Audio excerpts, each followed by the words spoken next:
सुप्रभात। BA part second Hindi साहित्य, इसके अंतर्गत रीतिकालीन काव्य में हमने कल की क्लास में रज्जव के जो पद है उनकी जो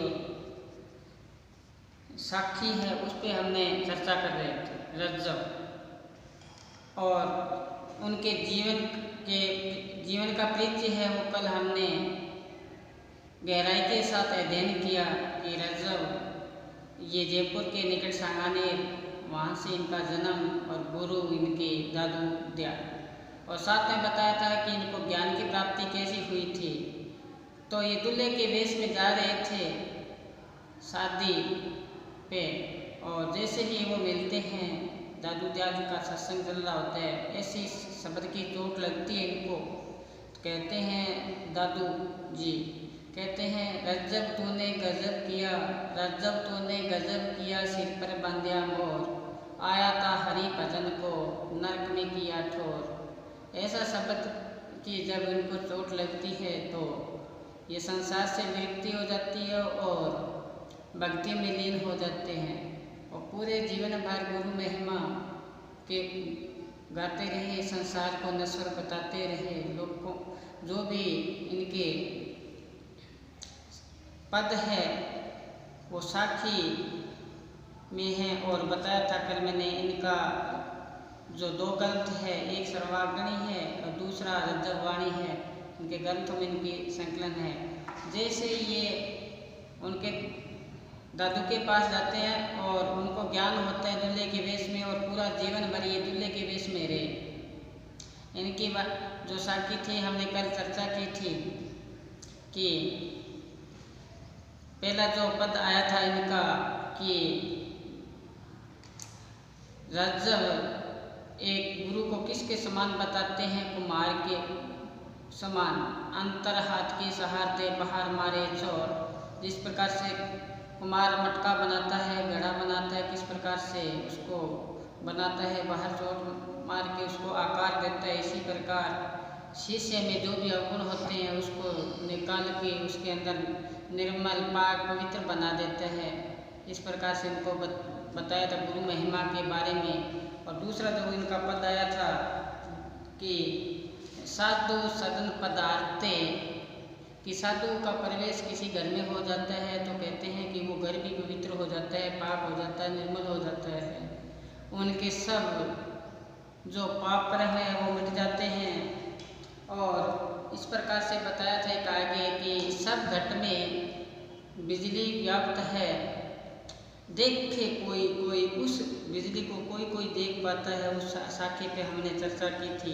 आज हम उनकी जो आगे की साखी है वो मैंने यहाँ पे मेरे बोर्ड पे लिख दिया, और उस पर हमने साथ साथ में आप भी इसको अपने कॉपी में अपने लिस्ट में अंकित करोगे, और साथ साथ में इसको समझने की हम प्रयास करते हैं सह प्रसंग व्याख्या सहित। चले हम आगे।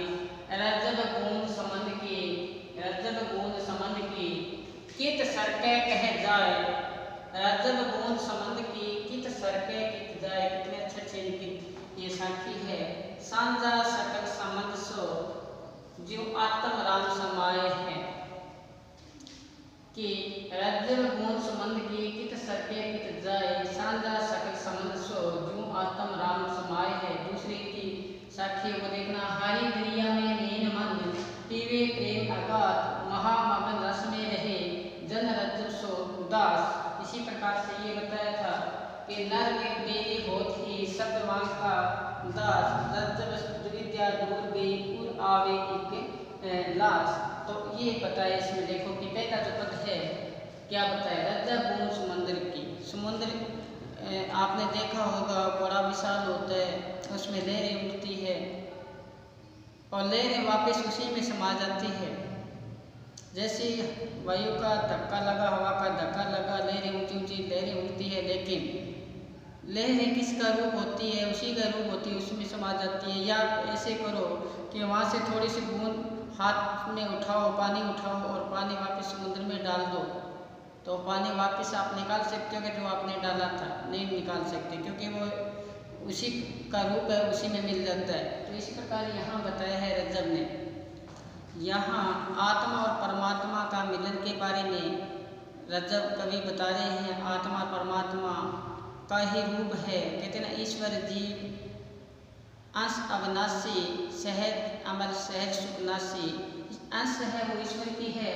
तो क्या होता है, रजब बूंद समुद्र की, रजब के कहते हैं जो समुद्र की जो बूंद होती है वो किस सर के गिर जाए, एक जगह से उछलकर दूसरी जगह गिर जाए, समुद्र में गिर जाए, तो फिर क्या बताए, शानदार सकल समुद्र सो, वो तो उसी का ही रूप है, शानदार रूप है समुद्र का जो आत्म राम समाये है। इसी प्रकार आत्मा किस में समाई हुई है, परमात्मा में समाई हुई है। वो कबीर ने कहा था ना, जल में कुंभ कुंभ में जल, सो बाहर भीतर पानी, फूटा कुंभ जल जल ही समाना, यह तत् कहो ज्ञानी। कहते जल में कुंभ, जल में क्या है, मटका है पानी का, गड़ा है, जल में कुंभ, और कुंभ में जल, उसमें क्या है, जल है। फूटा कुंभ, अब जो कुंभ है उस मटके को फोड़ दो तो जल जल ही समाना, कहाँ समा जाएगा, पानी पानी में समा जाएगा। आत्मा किस में समा जाएगी, परमात्मा में लीन हो जाएगी। जिस प्रकार से एक पंक्ति आती है, आपने सुना होगा कि आता है ना उसमें कि ज्यों जल तरंग उठे जो बाती, थल्ले सल्ले समाई, जागरवाणी की पंक्ति है। कहते हैं जिस प्रकार से समुद्र की लहरें उठती है, फिर वो लहरें वापस किस में समा जाती है, पानी में समा जाती है। एक रूप के हिसाब से यहाँ बताया है कि आत्मा जब यहाँ शरीर को छोड़ के जाती है तो किस में लीन हो जाएगी, वापस परमात्मा में लीन हो जाएगी। मैंने बताया कि अपने जो ये आत्मा है किसके अंश है, परमात्मा के अंश है। ये बात इसमें बताया, जो आत्म राम समाया है। इसी प्रकार आत्मा किस में समा जाती है, राम में समा जाती है, परमात्मा में समा जाती है, उस अलौकिक सत्ता में वापस समा जाती है। तो कहते हैं बूंद समुद्र की है, उसको थोड़ा सरक जाए, इधर उधर हो जाए, कोई फर्क नहीं पड़ता है, तो वो पानी का ही रूप, जैसे मैंने बताया था। इसी प्रकार कहते हैं वो सांझ ही है, सकल किसका, समुद्र का, पूरा समुद्र। ये पूरा समुद्र किसका रूप दे दिया, परमात्मा का रूप दे दिया। जो बूंद है वो किसका यहाँ पे रूप दे दिया, वो आत्मा के दे दिया। तो कहते हैं इसी प्रकार आत्मा घट घट में हमारे समाये हुआ है, लेकिन हम उसको देख नहीं पाते। क्यों नहीं देख पाते, वो एक दोहा आता है बिहारी का कि जगत जनायो जिनी सकल, सो हरि जान्यो नाही। जगत जनायो जिन ही सकल, सो हरि जान्यो नाही। जो आंखन सब देखिया, आंखन देख नाही। कहते हैं जो आंखें, संसार को जिसने बनाया है, जिसने सर्जा है, पूरी सृष्टि को बनाया है, कई पहाड़ बनाए हैं, कई देखो आप कि बड़े बड़े पहाड़ बना दिए, बड़े बड़े पेड़ खड़े हैं यहाँ पे, कितने प्राकृतिक रम्य ये दृश्य है, ये ईश्वर ने बनाए हैं। इन आंखों से हम उन दृश्यों को देखते हैं, लेकिन खुद की आंखें कभी खुद को देख पाती है क्या, नहीं देख पाती है। हम किसी के माध्यम से अपने आप को देख पाते हैं, अन्यथा नहीं देख पाते चेहरा। तो इसी प्रकार अपनी आंखें को नहीं देख पाते। चले हम आगे। दूसरा क्या बताया, हरि दरिया में लीन मन, पीरे प्रेम अगा, महामगन रस में रहे, जल जल सो दास। अब इसमें बताया है वही बात इसमें ऊपर के सामने आई है कि हरि ईश्वर रूपी ये दरिया है समुद्र का, इसमें मन रूपी क्या है, मछली है, जो पीते हैं प्रेम का अगाध रूप पीती है। ऐसा अगाध प्रेम का रूप प्रेम पीती है इसमें, और प्रेम पी के क्या रहती है, महामगन, सदैव ही तृप्त रहती है।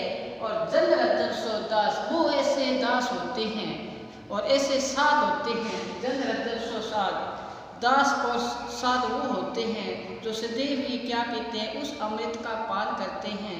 कौन से अमृत का पान करते हैं कि हरि दरिया में मीन मन, मछली रूपी जो मन है वो सदैव किस में, मछली कहाँ रहती है, समुद्र में रहती है। वहाँ पे देखो पूरा जीवन यापन कहाँ करती है, वही करती है, वो उसके लिए अमृत है। इसी प्रकार इस मन का अमृत रूपी कौन है, वो ईश्वर रूपी है, खजाना है।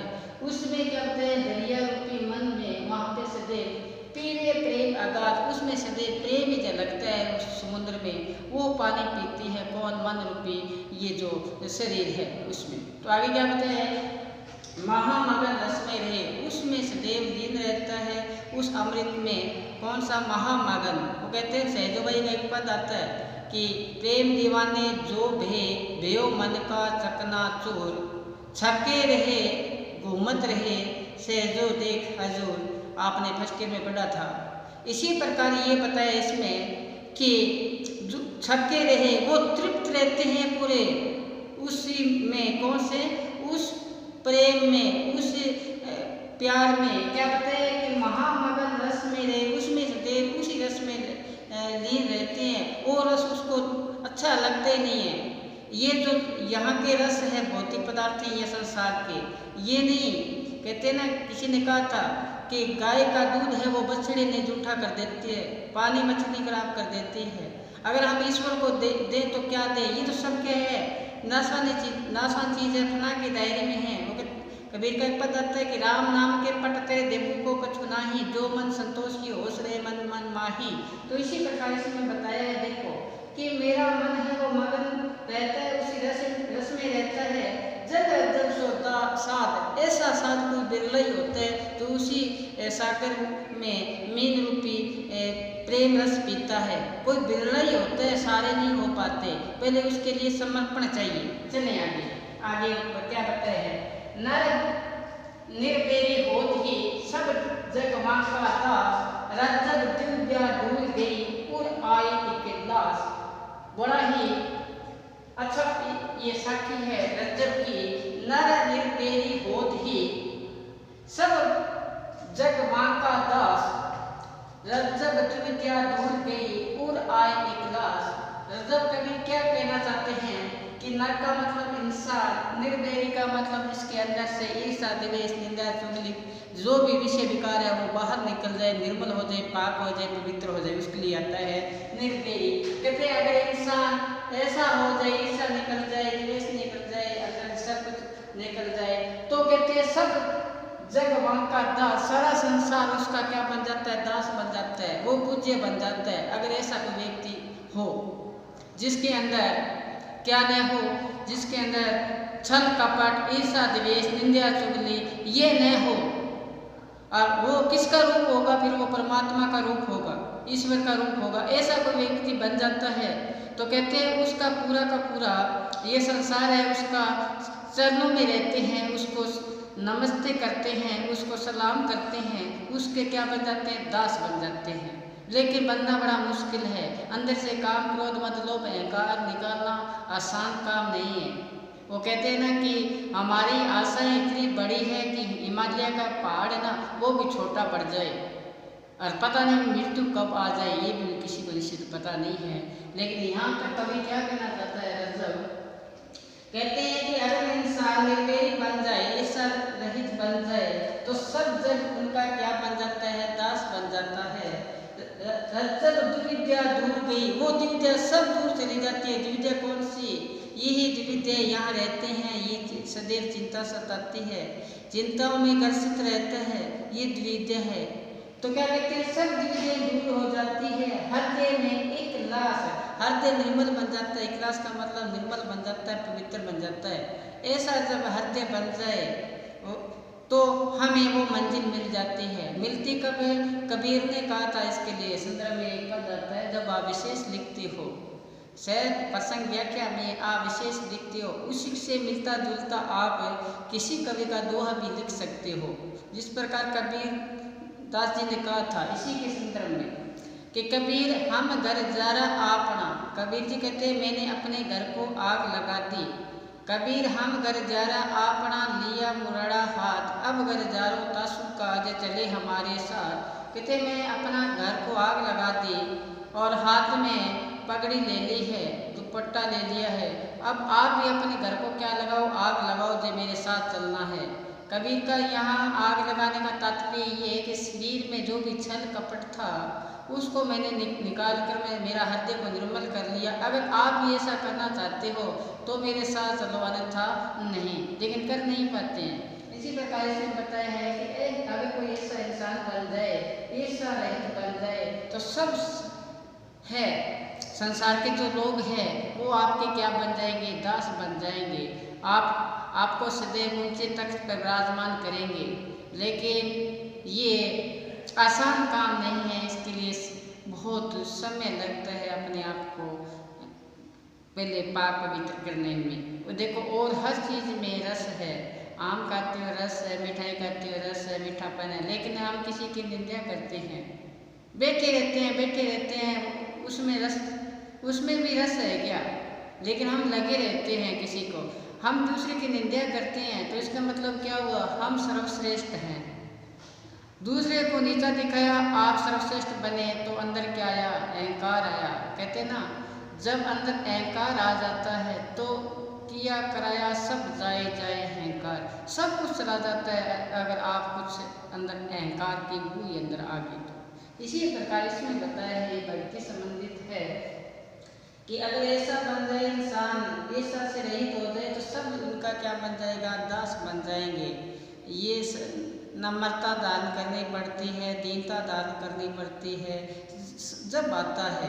तो ये कहते हैं ना कि जैसे ये सब त्याग कर शील, सम्मान, धीरज, गरीबी ये अपनानी है, फिर हम उस चीज़ को, उस मालिक के रास्ते पर चल सकते हैं, अन्यथा नहीं चल सकते। ये विचार है रज्जब के। तो ये समझ में आया होगा। 3 मैंने यहाँ साखी लिखी है इनकी कि रज्जब गुण संबंध की और हरी दरिया में मेन मन नर निर्भरी होत ही सब जग वहाँ का दास। ये 3 आपके में आया होगा। अब चलते हैं आगे। चले आगे देखिए हम। दर्पण में सब देखिए, गहिबे को कछु नाही, ज्यों रज्जब साधु जुदे माया काया माही। दर्पण को हम भी देखते हैं, दर्पण में सब देखिए। दर्पण में हम अपने चेहरे को, अपने हाव भाव को सदैव हम देखते हैं। उसके माध्यम से कवि यहाँ रज्जब है वो हमें क्या बताना चाहते हैं वो सुनो। दर्पण में हम अपने आप को सामने उपस्थित होते हैं, मुस्कुराते हैं। अगर दर्पण में थोड़ी सी भूल है तो उसको साफ करते हैं कि हमारा जो चेहरा है वो साफ सुथरा है। अगर आपको कहें कि आपकी जो तस्वीर, आपका जो प्रतिबिंब उस दर्पण में आ रहा है, उसको पकड़ लो। पकड़ पाते हो क्या? नहीं पकड़ पाते। इसी प्रकार यहाँ रज्जब बताते हैं कि दर्पण में सब देखिए। दर्पण में हम सब कुछ देख सकते हैं। गहिबों को कछु नाही, पकड़ने की कोशिश करते हो, कुछ हाथ में नहीं आता। इसी प्रकार रज्जब क्या बताना चाहते हैं? साधु जुदे, साधु अलग रहते हैं, माया काया माही। शरीर में कभी माया प्रवेश नहीं करवाते, अपने इस शरीर में कभी विचार नहीं लाते किसका? माया का। माया के वश में वो साधु लोग होते हैं, बिरले होते हैं जो माया में लिप्त नहीं होते। माया से सदैव अपने आप को विरक्ति का भाव रखते हैं, अलग होने का भाव रखते हैं। कबीरदास जी ने स्पष्ट लिखा एक जगह कि माया महाठगनी हम करी जाने। माया है ये महाठगनी है, ये बड़ों को ठग लेती है। कितना ही ये माया के कई रूप होते हैं, ये अलग अलग रूप में अपने सामने आके नृत्य प्रस्तुत करेगी और हम उस नृत्य में शामिल होकर उसमें उस गर्त में चले जाते हैं। और जो हमारा देह है ईश्वर प्राप्ति का, ईश्वर मिलन का, वो हमारा वैसा का वैसा ही रह जाता है। और जब होश आती है तब कुछ बन नहीं पाता, क्योंकि उस समय हमारी जो अवस्था होती है वो यहाँ से कूद कर जाने की होती है। एक जगह गुरबानी में पंक्ति आती है कि प्राणी जब जागे जब यम का डंडा मुंह पे लागे। प्राणी को जब होश आती है, जब यमदूत आके उसको क्या मारते हैं? डंडे मारते हैं। इसी प्रकार रज्जब यहाँ पे सचेत करते हुए हमें बताते हैं कि साधु की वृत्ति कैसी होती है, कि साधु की वृत्ति ऐसी होती है जिस प्रकार से दर्पण में सब कुछ देखिए। वो संसार में रहते हुए, दर्पण यहाँ संसार का रूप आया है, संसार में रहते हुए कहते हैं उसमें लीन नहीं होते। वो कहते हैं घर में रहो, घर से बाहर न हो, जोग जुगत की रीत, ज्यों बुरैसे राम की लाए रहो जग प्रीत। घर में रहना है, घर से अलग रहना है, यानी कि जो अपना उद्देश्य है वो अलग है। इसी प्रकार इसमें बताया है, कवि क्या कहना चाहता है जब कहते हैं कि संसार में रहते हुए संसार में लीन नहीं हुए, जिस प्रकार से दर्पण में चेहरा देखा और हम उसको पकड़ने की कोशिश करते हैं तो वो अपना प्रतिबिंब वो पकड़ नहीं पाते, इसलिए संसार में जो साधु होते हैं वो संसार में रहते हुए उससे जुदा रहते हैं, अलग रहते हैं। वो इस शरीर में कभी माया का विचार लाते नहीं। माया का विचार आ गया, माया प्रवेश अंदर हो गई, उसमें अगर थोड़ी सी मन में आ गया तो वो साधु हो ही नहीं सकता, वो संसार से कभी जुदा नहीं हो सकता। तो यहाँ साधु की महिमा का गुणगान करते हुए कवि रजन ने हमें ये बताया है। अब चले आगे, दूसरा इनका जो साखी है क्या कहना चाहते हैं, पतिव्रता के पियो बिनु पुरुष ने जन्म्यो कोई, पतिव्रता के पिए बिना पुरुष ने जन्मिया कोई, जो रज्जब राम ही रचे निक से दिन न कोई। यहाँ पे एक पतिव्रता नारी के माध्यम से फिर हमें एक ऐसा अंदर जाने की कोशिश की है, एक आध्यात्मिक तरफ की जाने की कोशिश की है कि जिस प्रकार से पतिव्रता नारी होती है, जिस प्रकार से पतिव्रता नारी होती है, उसका एक ही अपना जो पति होते हैं उसके अलावा उसको कहीं ख्याल नहीं होता। वो ये सोचती है कि इस संसार में मेरा पति है, एक दूसरा कोई जन्म ही नहीं लिया है इस संसार में, उसका ख्याल किसकी तरफ होता है, अपने पति की तरफ होता है। इसी प्रकार रज्जब कहते हैं कि जिसमें राम रंग जाता है, रच जाता है, जिसके दिल में दूसरा कोई आ ही नहीं सकता। तो इसी प्रकार बताया कि पतिव्रता का एक ही पति जिसको वो परमात्मा मानती है, वो कहती है कि मेरे पति के अलावा उसका ख्याल जाता ही नहीं है, उसी में लीन रहती है और ऐसा समझती है कि संसार में मेरे पति के अलावा कोई हो ही नहीं सकता। इसी प्रकार यहाँ बताया है, जब कहते हैं कि राम रचे, कहते हैं जो जिसके हृदय में राम रच जाता है, राम रच जाता है, उसके दिल में दूसरा आ ही नहीं सकता। दो के एक रूप हो गए, दो से एक बन जाते हैं, वहाँ एकाकार की स्थिति आती है, अद्वैतवाद की भावना उभर के सामने आई है। चले आगे, अवगुण ढाके और के अपने अवगुण नाही, आसान सा है, अवगुण ढाके और के अपने अवगुण नाही, रज्जब अज्जब आत्मा निर्देही जग माही। अब इसमें बताया है कोई व्यक्ति होता है वो अपने जो अवगुण होते हैं, दोष होते हैं, उसको ढक लेता है, औरों के नाही और दूसरे के जो अवगुण होते हैं उसका व्याख्यान करता है। ऐसा भी यहाँ पे होते हैं व्यक्ति जो अपने अवगुणों को क्या करता है, ढकने की कोशिश करता है। जैसे मैंने पहले बताया था कि हम दूसरे की निंदा करते हैं तो इसका मतलब ये हुआ कि अपने आप को क्या मानते हैं, हम सर्वश्रेष्ठ मानते हैं, दूसरों को नीचा दिखाने की कोशिश करते हैं। वही बात यहाँ पे सामने आई है कि हम दूसरे के अवगुण को अपने अवगुण को ढकने की कोशिश करते हैं, दूसरे के अवगुण को व्याख्यान करने की कोशिश करते हैं। तो ऐसी प्रवृत्ति नहीं होनी चाहिए, ऐसी होनी चाहिए। क्या कहते हैं कि एक जगह आता है ना पंक्ति कि अवगुण, कहते हैं अवगुण मान लो आप कर ही दो ना तो पछतावा करो, कर अवगुण पछताए जियो। अगर आपसे अवगुण हो ही जाए, ऐसा कोई दोष हो जाए तो उसके पश्चाताप करो। कहते अवगुण छोड़ गुणा को धाओ, अवगुण को छोड़ दो, गुणा की तरफ दौड़ो, कर अवगुण पछताए जियो। अगर आप ऐसा अवगुण कर दो तो फिर क्या करो, उसके लिए पश्चाताप करो, वही सबसे बड़ी बात है। तो इसमें क्या होता है कि अवगुण को ढक के अपने दूसरा का जो व्याख्यान करते हैं अवगुणों की, रज्जब कहते हैं ऐसे जो अजब होते हैं लेकिन जो निर्देश होते हैं जग से, जग में ऐसे निर्भय भी होते हैं, ईर्षा रहित होते हैं, निर्मल होते हैं, पाक होते हैं, जग माही जो आत्मा होती है वो क्या करते हैं, ऐसा नहीं कर पाते। वो संसार में अलग ही रहते, न किसी की निंदा करते, न किसी को नीचा दिखाने की वर्ती रखते। तो ये आज हमने 3, 5, 6 इनके जो साखी थी प्रकाश डाला था, इनकी अभी तक कुछ साखियाँ पढ़ी है, उनके पद पढ़े हैं। ये अपने अभी इनका काफ़ी पढ़ा है तो अपन डिटेल में चलेंगे, इसको समझाएंगे। वो आगामी क्लास में। आज बस इतना ही।